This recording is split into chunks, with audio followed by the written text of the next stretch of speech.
Hindi ka ba natatakot sa gagawin mo, Rosenda? Bakit ka nagtitiwala sa lalaking yan? Huwag ka mag-alala. Hindi naman ako papasok sa sitwasyon na alam kong malalagay ako sa alanganin. Anong ibig mo sabihin? Nag-hire ako ng private investigator.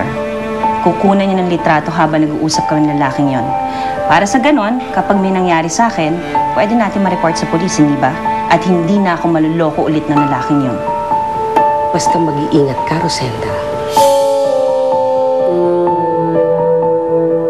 Ano ka mo? Maghuhubad ako? Oo naman.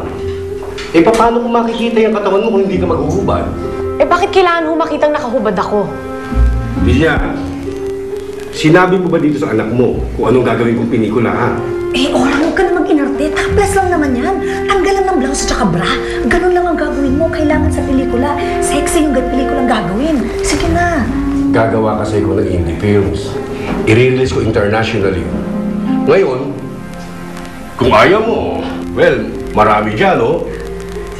Eh di sila na lang ang kunin nyo. Wag na ako. Kahit anong sabihin nyo, hindi ako papayag na masamantalan nyo ako. Orang, ano ka ba naman? Naku, Dinesh, pasensya na po kayo. Sandali lang po. Ito yung request mo.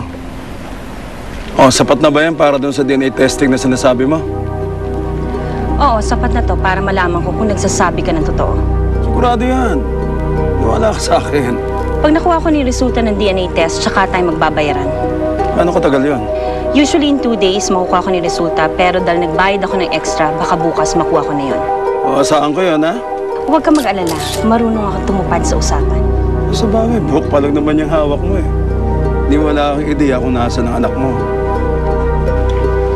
Ako lang ang nakakaalam.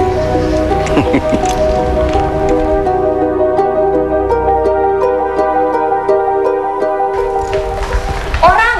Orang, ano ba? Saan ka pupunta? Ano ka ba? Bakit ka nag-walk out? Nay, kailangan ko pa ba sabihin ko anong dahilan? Gusto kong paghubarin ng lalaking yun. Jesus, ano naman? Hindi ako ganong klaseng babae. Tanga ka talaga, Orang. Pinaghuhubad ka sa pelikula lang. Nadadaya yun. Tsaka bakit kumakaarte ka eh? Napakarumi ng pinapagawa sa'yo. Bakit kayo ganyan? Wala ba kayong malasakit sa akin? Wala ba kayong pakialam sa nararamdaman ko? Kung magsalita kayo, parang hindi anak ang turing nyo sa akin. Aba, parang wag mo akong sinusumbatan, ha? Gagawin ko kung anong gusto kong gawin sa'yo dahil anak lang kita. Patawad, Nay, pero hindi ko masusunod ang gusto nyo sa pagkakataon to. Kahit nanay ko kayo. Orang! Hoy! Bumalik ka dito!